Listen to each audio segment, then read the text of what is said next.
Have you ever felt like your mind never stops moving? Even when everything around you is calm, there's a quiet hum behind your eyes, a steady storm of thoughts you can't turn off. You tell yourself to relax, to stay in the moment, but your mind refuses. It drifts through memories, dissects every word, and imagines endless futures that never come true. Even in silence, the noise inside feels overwhelming. You think, and then think about the fact that you're thinking. You watch others laugh freely, live lightly, love effortlessly, and you wonder what it's like to exist without analyzing every heartbeat. For you, nothing feels simple. Every smile hides a question, every goodbye becomes a theory. You feel deeply, think endlessly, care fiercely, and that's both your greatest strength and your heaviest burden. You weren't always this way. Once you felt without needing to explain, but over time, your mind became your armor, a fortress of logic built to protect you from pain. Psychology calls it hypervigilance, the brain's habit of staying alert long after the danger is gone. Maybe you learned early that safety wasn't guaranteed, so you started searching for meaning, predicting the next storm before it came.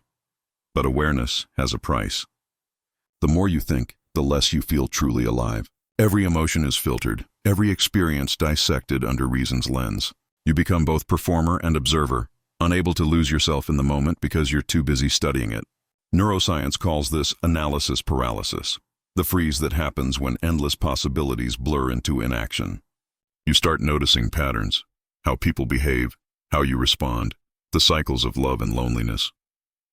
You see what others miss, the fragile threads that hold relationships together, the quiet fear behind laughter. And yet the more you understand, the harder it is to belong. You crave connection, but your search for meaning keeps you apart. You long for connection, yet your thoughts spiral until it fades away. There's a fine line between awareness and fixation, between curiosity and self-inflicted pain, and deep thinkers often walk that line alone. You live in a world that values fast answers, while your mind searches for questions with none. So, you keep wandering through thoughts, dreams, and sleepless nights, not because you enjoy the struggle, but because you can't rest without understanding why. No one begins life this way. The roots of deep thought are planted in silence. It always starts quietly, a small child in a dim room, sitting cross-legged, drawing while voices rise behind a closed door. They can't follow the words, but they sense the tension. They study the pauses, the tone, the air itself. Before they can name emotion, they can already read it. So they learn early, not to cry, not to demand, but to observe.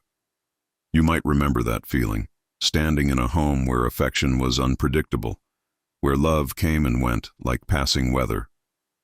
Maybe your parents weren't unkind, just distant, preoccupied, or too consumed by their own struggles to see yours. So you saw everything. You became the quiet one, the watcher, the adapter, the one who could sense an argument before it began. Psychologists call this hypervigilance, the defense mechanism of a child who learns awareness equals safety. A young brain, still soft and forming, stretches itself to predict moods, tones, and danger in every subtle shift. That's how overthinking is born, not from intelligence but from instinct. The mind becomes a radar, constantly scanning for the tremor before the storm. You tell yourself it's curiosity or strength, but deep down, it's fear dressed as understanding, a need for control in a world that often wasn't safe. You start recognizing patterns in people, decoding expressions, soothing others before yourself. You become the mediator, the quiet philosopher trying to calm chaos with empathy. Attachment theory explains this clearly. When secure love is missing, the child's mind fills the space with meaning. You study your parents' silences, their moods, their sighs, because your nervous system is trying to survive uncertainty. You begin living in your head instead of your body. Feelings turn into puzzles, emotions into data, and thinking becomes your only refuge. But that kind of depth carries loneliness. While other children played freely, you were already trying to understand why people hurt, leave, or lie. You felt older than your age, too alert, too aware. You carried emotions too heavy for your small frame, hiding them behind quiet eyes. The world mistook your silence for calm, but your mind never stopped whispering questions. That child who noticed everything learned to survive through thinking. But survival isn't living. Reflection became protection. Awareness turned into armor. And even as the years passed, that same mind kept watching, always anticipating, always analyzing. That child eventually grows up, And the skill that once kept them safe slowly becomes the very thing that isolates them.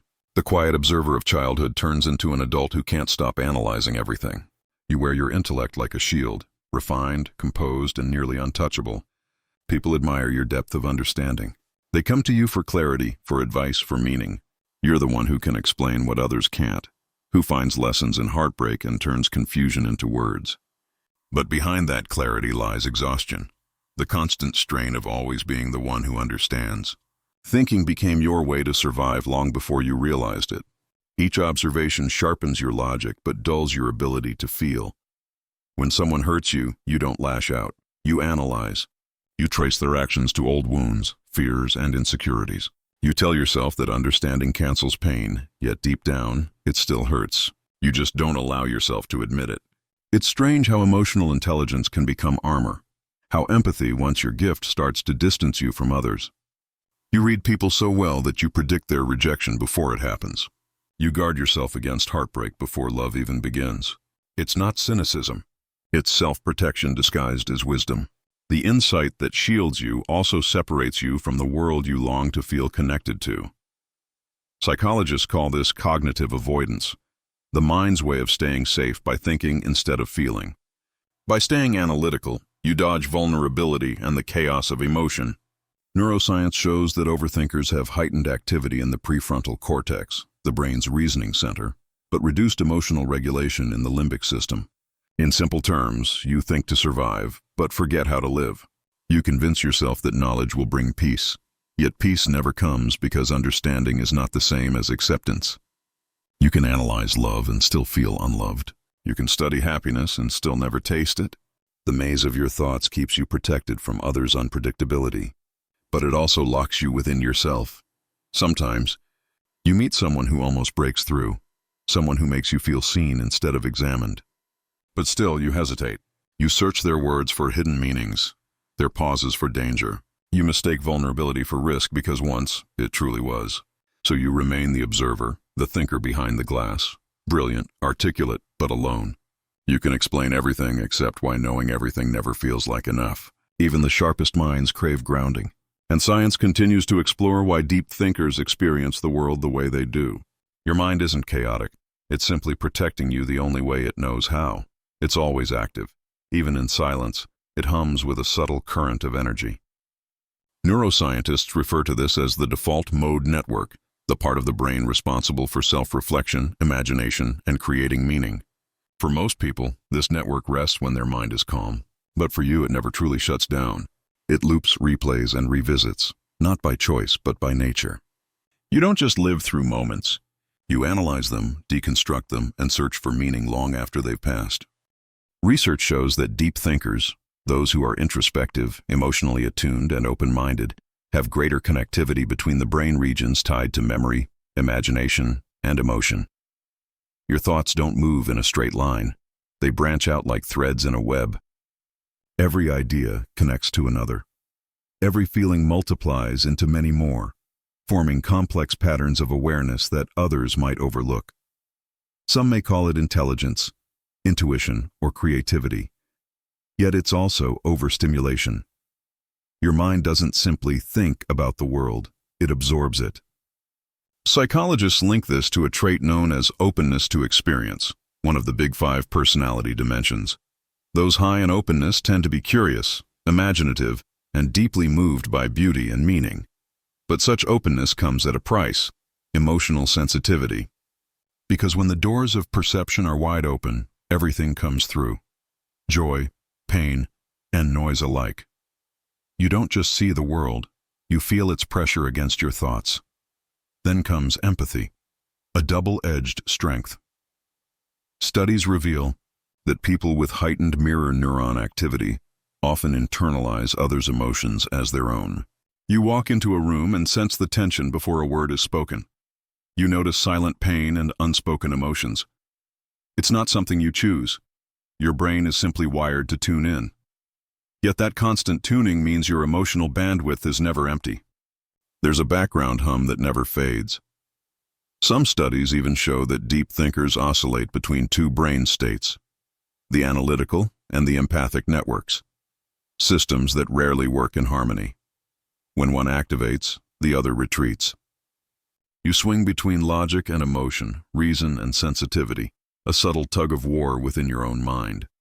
There's beauty in this complexity, the same beauty that gives rise to art, philosophy, and self-awareness. But there's also risk. When the circuits that create meaning also amplify pain, you can begin to drown in your own depth. You may start confusing constant reflection with control, or overthinking with understanding. A mind that never rests can uncover truths others miss, but it can also trap you within them. The same depth that sparks insight can turn inward, creating a quiet darkness only deep thinkers truly know. Sometimes your mind turns against itself, silently, without warning. It seeps in between reflection and obsession. What once felt like wisdom begins to feel like weight. You can't stop analyzing, decoding, replaying, until your thoughts no longer serve you, but consume you. You lie awake, body still, mind alive, replaying words unsaid, futures unrealized, and endless possibilities. It's a kind of wakefulness that doesn't need night. It follows you even in daylight.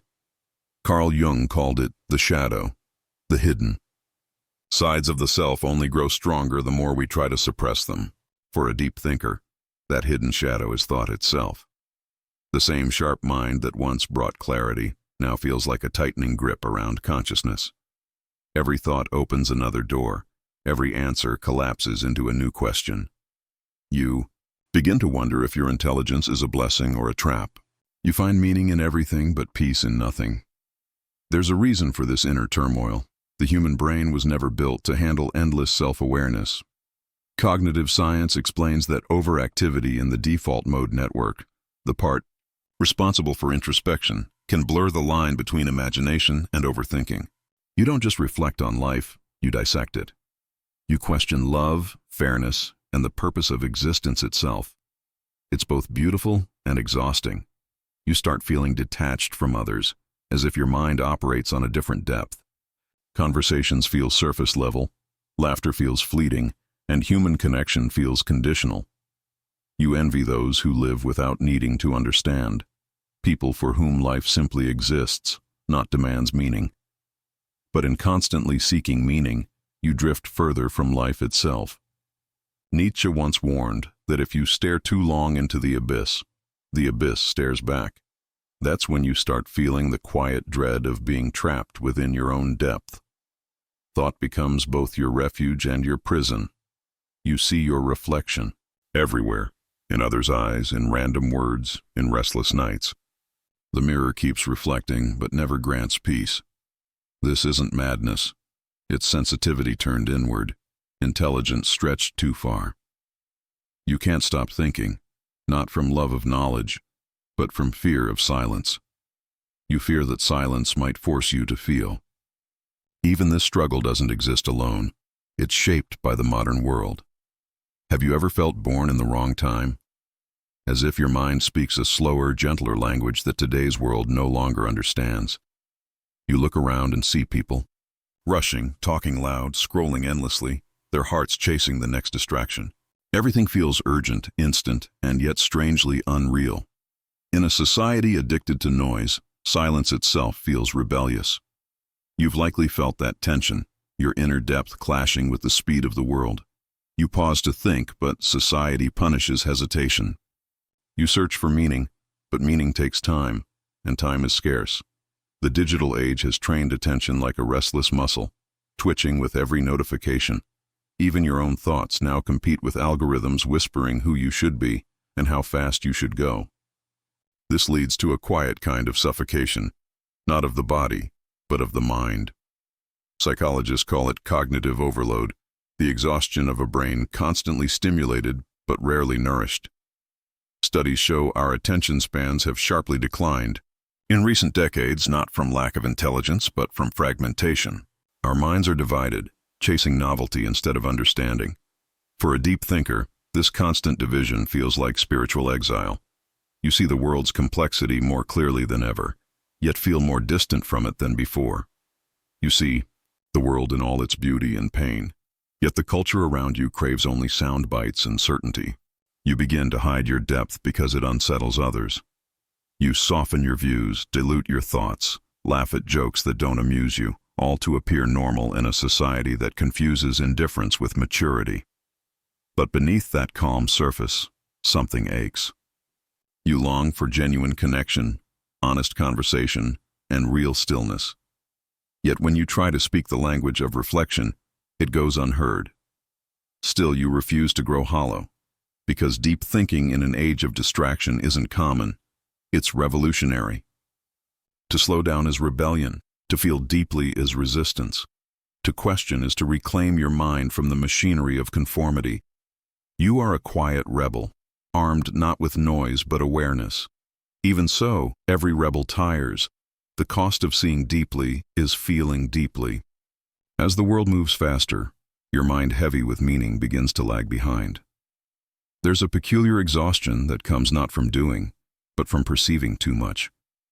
You don't collapse from effort, but from understanding, caring too deeply, seeing what others overlook, carrying what no one else feels.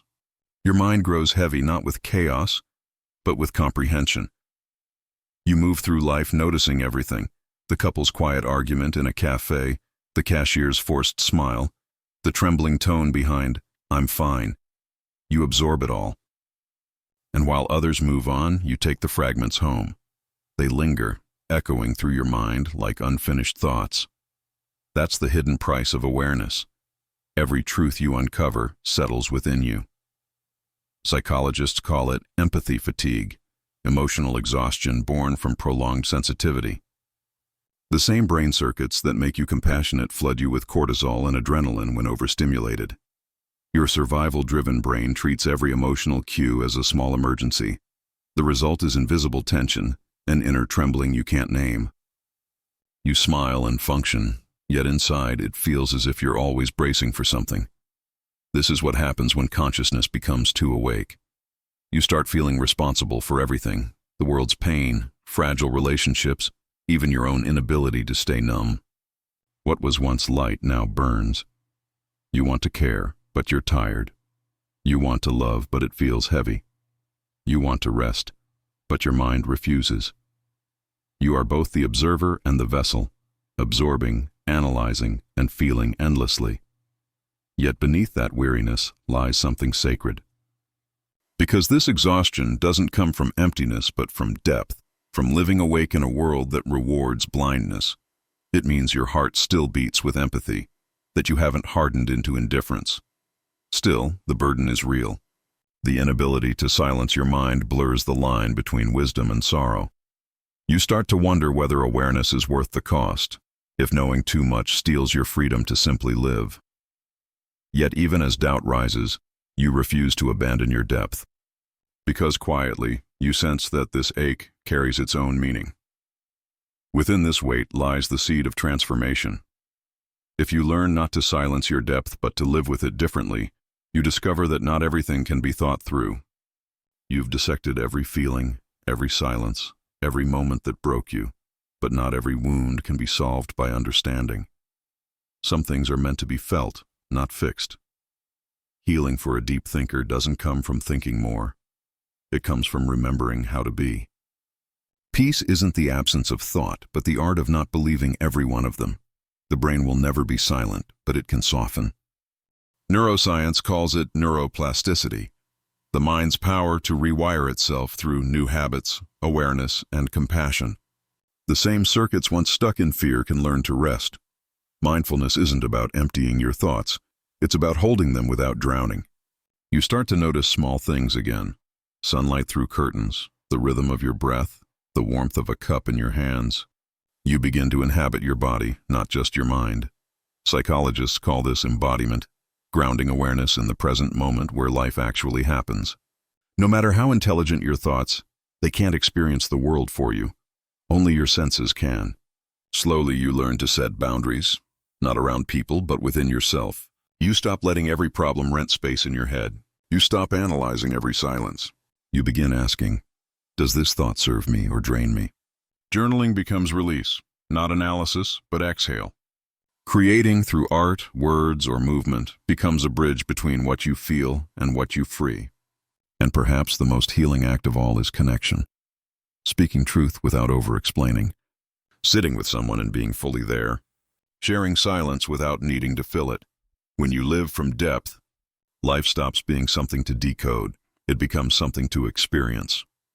You realize being a deep thinker was never the issue.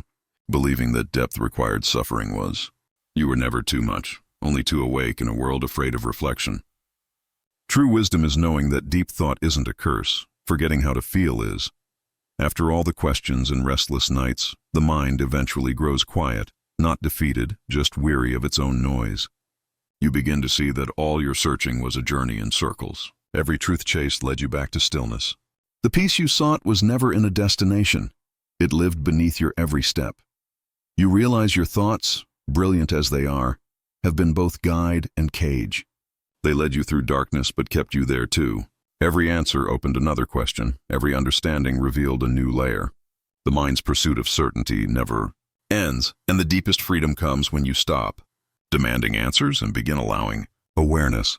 Science shows the human brain never truly rests, constant flickers of activity dancing through its networks.